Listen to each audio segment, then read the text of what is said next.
Hey, and welcome back to Calculus. We're going to finish up section 6.2, continuing to look at some volumes of revolution problems, but the axes of revolution this time might not be the coordinate axes, but rather lines that are parallel to them. So things like y equals a constant, x equals a constant. And then we're also going to just take a look at a special example of something, a solid that's given by a given base and then cross sections equal to it. We're going to look at triangles, equilateral triangles, but in your homework, there's some problems, similar problems with squares and circles. Okay, so more practice of this idea of doing area by cross sections. Okay, so let's start with an example. I stated this kind of briefly here, but I'll talk you through what's going on. So I've got two functions. We looked at this region before. R is bounded by y equals x and y equals x squared. Okay, so I'm using the color coding here. So I've got the region R bounded between those things. We found last time those curves intersect at 1, 1, so I just labeled it. And we've rotated this region around the x-axis, I believe. We've rotated this region around the y-axis. Now I want to rotate it around the line y equals 2. Okay, so that's a line that's parallel to the x-axis. It's not the x-axis, but it is parallel to it. It's y equals a constant. All right, well, we just have to think locally. We have to think locally. I've shown for an arbitrary x, I've drawn one already between 0 and 1. I could draw that green line anywhere for x between 0 and 1. I'm just looking at the segment in the region. I'm always drawing it perpendicular to the axis of rotation because this segment is what's going to rotate around that axis to sweep out a slice of a cross section of my volume. Yeah. So I need to know. I already know that segment is a washer. I'm not gonna draw it, but I need to know its inner and outer radius, right? I need to know the inner and outer radius because I have to subtract the outer radius squared and the inner radius squared. So this picture, this is what I'm kind of trying to train you guys how to do. This picture over here is the best thing to have to say what that inner and outer radius is.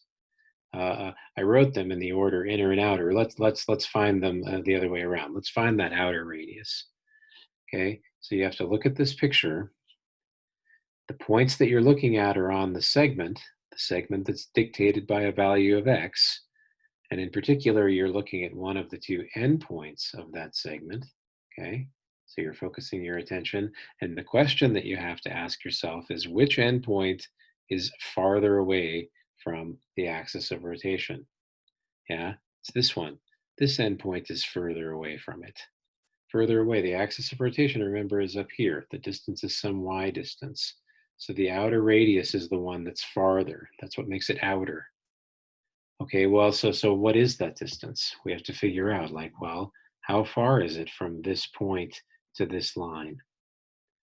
Well, the distance is just the change in the y values, right? Because x is a constant. What point are we talking about here? I won't write the label in, it's kind of close, but that's the point x comma x squared. Should have written it in red. It's the point x comma x squared. The corresponding point on the line up here that you're going to rotate around, its x coordinate is x, its y coordinate is 2. Every point on that line has y coordinate 2. So that outer radius is just the difference between these two y coordinates. Which way do you take the difference? You take the bigger one first, right? Y gets bigger that way. So our outer radius, I'm just going to write it down here as a summary. I just tried to talk you into what it is. The outer radius is x, 2 minus x squared.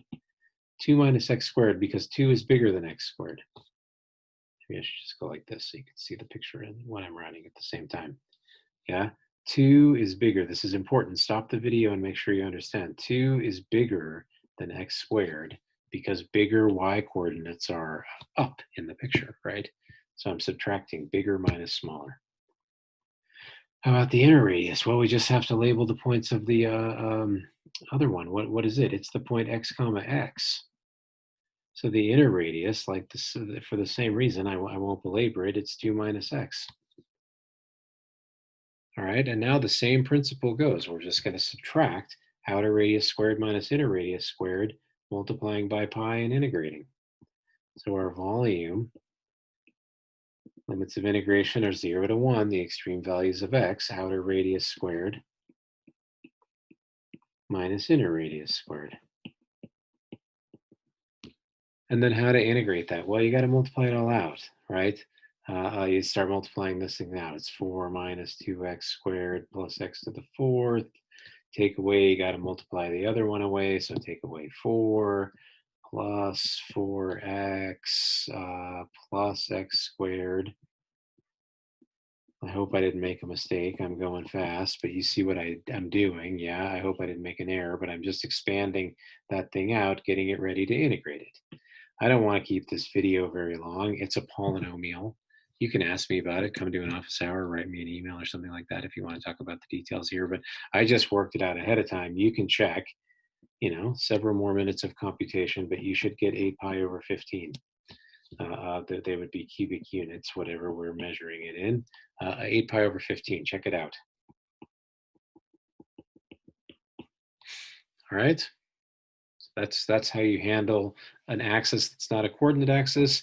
What's the difference? You have to think and work a little bit harder for those inner and outer radii. What's the best way to do that? Draw a nice picture. Label the coordinates of the points that you're trying to find the distance between so that you can look carefully at what numbers and quantities that you have to use. All right, so the picture is priceless. Let's try another one. Same region, really milking this thing. Same exact region R. I've got it drawn down there. The blue line, the blue curve rather, is y equals x, remember? The red one, y equals x squared. But here I'm going to blow this up a little bit as we're looking at it. I see it's a little small in the video. This time, if we're going to revolve this thing around the line x equals minus 1, which is what I want to do, that's my axis of rotation this time. So we're going to have to convert everything into functions of x. Yeah, because we have to integrate this thing dy. If you're going to revolve around an axis that's parallel to the y-axis, then the segment, let me draw it in my traditional color. The segment is a function of a y value. Once you pick y, the length of that segment and hence the area of that washer is determined. Okay, so let's set this thing up. How do we think about the volume of this thing? We got to think inner and outer radius. Pi is built in. Limits of integration. What does y range between 0 and 1? You got to think inner and outer radius. So which radius is outer? It's the point that's further away from the axis of rotation. That point's coordinates are square root of y comma y. I'm going to write it in there. That's the point. X is the square root of y when y is y. The point that we're rotating around over here is minus 1 comma y.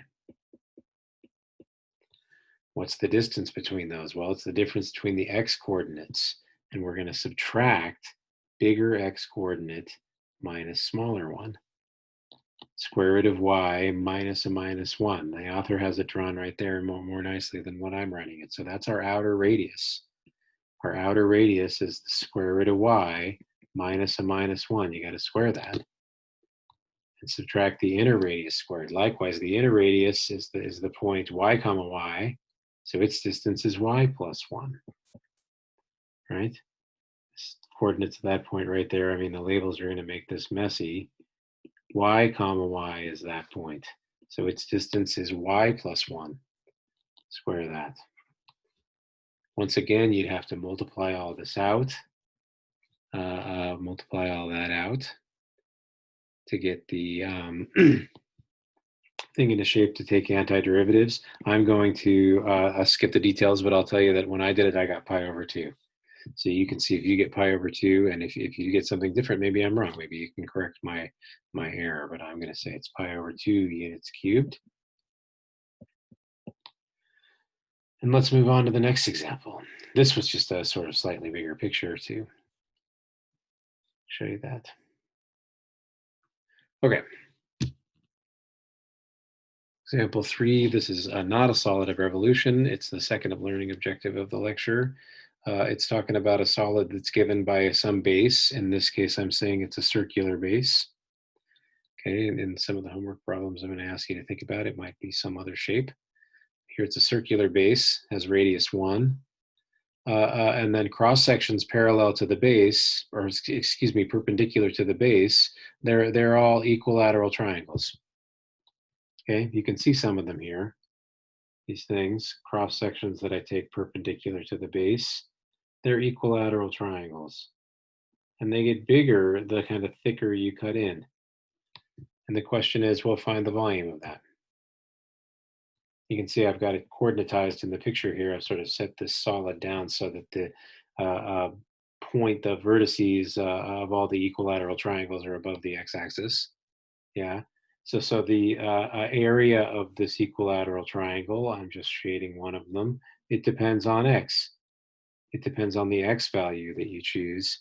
That should determine it. So in order to answer this problem, what do we need? We need a formula for the cross-sectional area in terms of that x. We have to kind of coordinatize this problem. It's not a volume of revolution, so we have to kind of, this is more a problem-solving example than a computational example. So let's take this other view. So here's our solid. It's kind of drawn in this sort of shaky blue thing. But I think it's kind of clearly showing you here that you've got a cross section. It's an equilateral triangle. And we're cutting it at x along this x-axis, right? So this segment down here, remember we have a circular base. So this is a top-down picture of its base. If we're cutting it at x, the bottom edge of that triangle is visualized like this in this picture. Yeah. So let's just call this point, its x coordinate is x, let's call its y coordinate y. And if it's on the circle of radius 1, this equation is how x and y are related, right? That comes from the equation of the circle, x squared plus y squared is equal to 1. Solving it for y and taking the positive square root. So that sort of shows us how long that edge of that triangle is. It's 2 y's, right? So yeah, that's what's drawn over here. Here's your equilateral triangle, and it's 2y long. It's an equilateral triangle, so that's a 60-degree angle. And so this h value is found with just a little bit of trigonometry, right? The tangent of that angle, tangent of this angle is the ratio of the opposite side to its adjacent. That's h over y. So h is the tangent of 60 times y, and you get a calculator in degree mode. Tangent of 60 degrees is the square root of 3. So h is the square root of 3y. Maybe you memorize this. Is this 30, 60, 90 triangle? Its side length is 2y. So the one of the longer leg is half that times root 3 times y. Yeah. Good. Okay, so the area of a triangle is half the area of its base times its height. Simplify that out and substitute in what we know about y in terms of x, and there's our formula. That's our a of x. What's it valid for? Well, it's valid for x between -1 and 1. So we should integrate between -1 and 1, but this solid has some symmetry to keep the arithmetic a little easier. If we integrate from 0 to 1, yeah, then we could just double our answer to get the volume of the whole solid. So that's what I'm going to do down here to keep the arithmetic easier.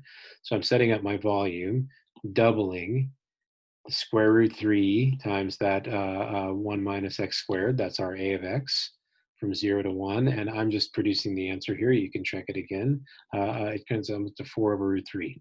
So I didn't include the details. I'm not doing much of the integration in this lecture, just to keep the video a little shorter. Cool. Okay, one more example. One more example. This time I just want to set up an integral that gives the volume of the solid generated by something. We'll just set it up. We'll just set it up. We won't worry about computing the integral, okay? I want to get the volume, the solid generated by revolving this shape around the y-axis. It's governed by two curves. They're given as functions of x, and that's good because in order to find such a region, we're going to have to do an integral dy. If we're going around the y-axis, then our segment is determined by a y value, not an x value. It has to be perpendicular to the axis of rotation. The segment has to be perpendicular